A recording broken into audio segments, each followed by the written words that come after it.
my philosophy in just being a people leader at a business is always, you know, I want this to be the best, what can help kind of skyrocket them and get them growing into the next step in their role or their career at the company. We want to see that, and we very much support it. And we really try and find opportunities to bring people together. It's just, it has allowed for just really special team bonding and relationship building. And we just see productivity and overall work culture, environment, and morale just absolutely skyrocket after we have those types of things.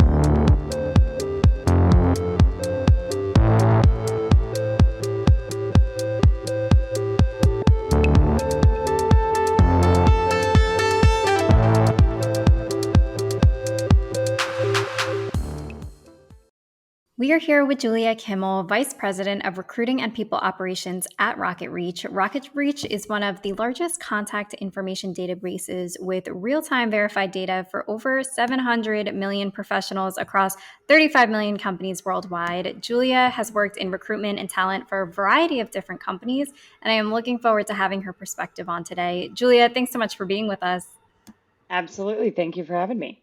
Could you start by telling us a little bit more about Rocketreach, your role, and any previous experiences that led you there? Yeah. So I am our VP of Recruiting and People Operations. So really anything to do with growing of the business, strategy on how we're doing that, as well as all things internal, HR and people operations. Um, I started early on in the agency world on the recruiting side and eventually moved into doing in-house, kind of overseeing talent, and then grew into overseeing both HR and talent. Um, yeah, and in the very end of 2020, met our CEO, and it was professional love at first sight. We knew we'd work really well together, and yeah, and have joined in early on and kind of looking at how we were going to scale, which at that time we were very small. Now, the company has grown significantly over the past year. I know your team is very intentional about who and how you hire. What are some of the outlets Rocketreach uses to get in front of competitive talent? Yeah, so I think ultimately what we use most job boards, and we really try and beef our job boards up. And by that I mean we're obviously on some of the basic ones when it comes to AngelList, Indeed, LinkedIn, and making sure that we're really leveraging our LinkedIn presence and sharing engaging content and things from our Rocket Reach LinkedIn, but that we're getting creative about how we share our open jobs and share job postings there as well. We also really use Built-in. We're on Built-in, which is an really a platform for people that are specifically looking for more startup environments to work in. And they have a platform for nationwide remote work. They also have specific cities if you're targeting specific cities. And we really have a very built out profile on there that just showcases the culture a little bit. A lot of the things we do, it has employee testimonials, and so in terms of platforms and places we live, we really try and make sure that anywhere where job seekers are going, that we're visible there. Now, I've seen some exciting posts of the Rocketreach team all getting together in person for a company retreat. Talk to us about the culture at Rocketreach. How do you bring employees together? How do you guys celebrate achievements, leadership models, anything like that? Yeah. So I think ultimately, so we are really distributed. We were distributed prior to COVID. The team was always used to working in a pretty remote fashion, but now we have a pretty big office in New York City. We have an office in the Seattle area, and so we do have a couple concentrated areas, but we're really still need to focus everything. Just the lens of remote work needs to be what we think about first when we think about how we bring people together. And there's just been nothing that's replaced bringing people in person together. In May, we brought the whole company for a company retreat together in Austin. It was essentially just for fun. We spent a few days, obviously talking about some awesome accomplishments and major highlights about the business, but really it was meant for true team bonding, relationship building. We did a lot of fun stuff and recognized just some major MVPs and stars across sales and product and customer support. And had a really fun big wheel of fortune that they got to spin and win. I think most of them actually landed on a two flights, so flights for two to anywhere Oh, in the wow. U.S. for the weekend. Um, and but we really honestly, same with our New York office. We really try and find opportunities to bring people together. It's just it has allowed for just really special team bonding and relationship building, and we just see productivity and overall work culture, environment, and morale just absolutely skyrocket after we have those types of things. And so we plan on doing it as much as we really can, and continuing to bring the team together. We also just brought on. You asked about recognition. We are just starting to use something called Assembly, which is a tool that basically allows for. Um, there's lots of tools that have done this over the years, and so people may have used some of them, but it really allows you to shout out. It's peer-to-peer recognition and allows you to shout out people that have done amazing work that you really want to recognize, and you get to. For us, it's on brand. You send shooting stars. And really, it allows you that is monetary value. You at the end of the month have you know stocked up your bank and shooting stars, and you can go use that on actual rewards, on swag shop. You can use it in different ways. You can donate it. But we've started to really beef up, allowing people to have fun with recognition, and yeah, and really highlight people that are clearly representing the culture and the values as well. Now, you had mentioned that you guys are a distributed team. So you have team members that work fully remote, but you have some in the Seattle office, some in the New York office. What are some of the challenge and benefits that you guys face during with the hybrid work model? Yeah, I think that probably what we face is probably what a lot of companies face. It on the one hand is incredibly positive for a lot of people. I know, plenty of the people on our team right now, they wouldn't be able to be pursuing investments and things in homes they bought, or having the freedom and flexibility to have children and have pets in the way that they have in the last few years. And the remote work really does allow for them to have balance in their life in a way that makes them happy, and makes work something that is something they are able to invest in the way that they show up in the way that they can.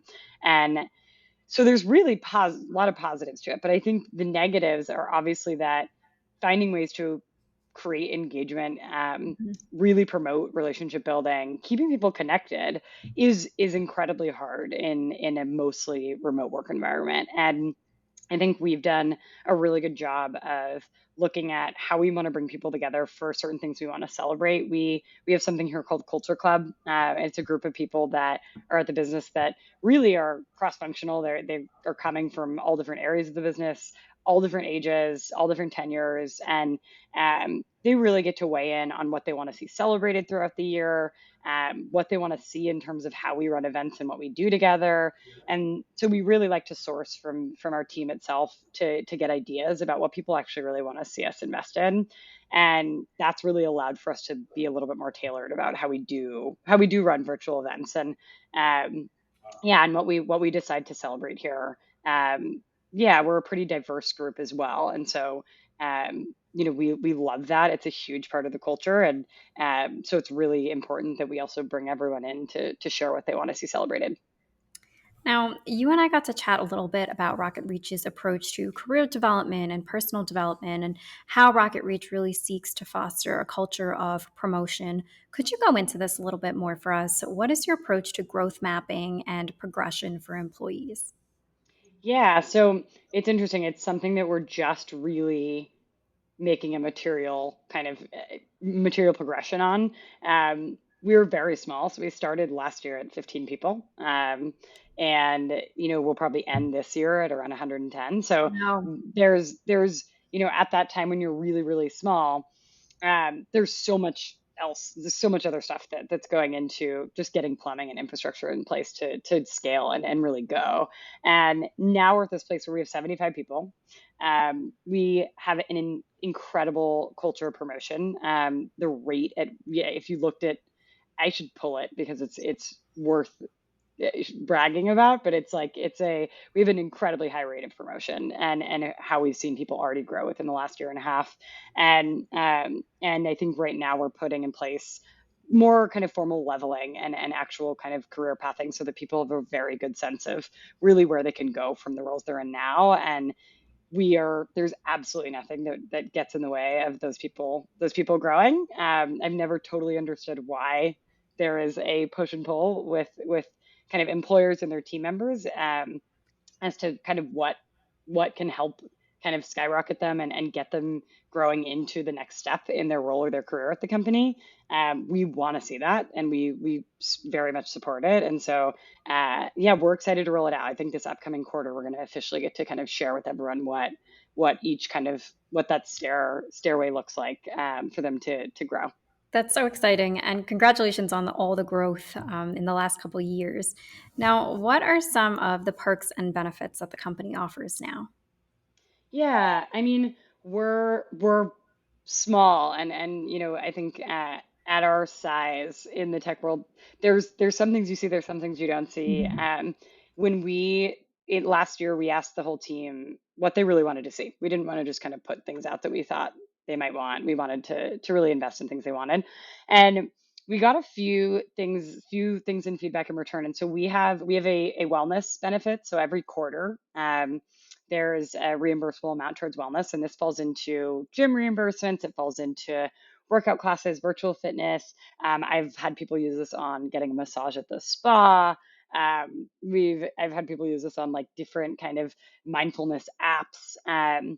So we want to have a little bit of an investment in that for people. We also have a professional development stipend. So this goes towards it's an annual stipend, and it goes towards anything that is considered continued education or learning for our team members. I've had people use this on boot camps. I've had people use it on really wanting to go to a summit and buying their flight and the ticket. I've had people use it on coaching or training. And so we want to be able to invest a little bit in continued learning and continued growth for our team members. And then I think our beefiest one, these are obviously outside of just medical, dental, vision. But our beefiest one is really our 401k matching program. We have an incredibly strong 401k matching program. It starts at month 3 as well. Industry standard usually has the starting later. And most of the team really takes advantage of it. And that was easily the number one thing that everyone wanted to see. So really excited that we get to, as I call it, free money. But get to really put some of that towards, just contribute to our team members' future saving for their life. And last question for you, Julia. At Solvable, we're all about what drives purpose and meaning for people at work. So I'd love to know what drives purpose and meaning for you at Rocketreach. Yeah, I think ultimately what really drives purpose and meaning for me is I love seeing how happy and how taken care of and how invested in our team feels. I think I always my philosophy in just being a people leader at a business is always, I want this to be the best decision that you've made in your career to come here. And if that's my goal, what are we doing internally to make sure that that's how people feel when they're here? And I think what gives me purpose is really knowing that I'm doing everything that I can to make sure that company and the environment, which really all of us work a ton, that's our lives. If you're a working person in the world and you spend a lot of your time at work and a lot of time with the people that you work with. And I think if I can help contribute making that experience and that part of their lives something that feels really fulfilling, that feels like they get to be challenged and grow, and that they feel a lot of love coming from the workplace and a lot of acceptance, I think that is what kind of drives me in my role.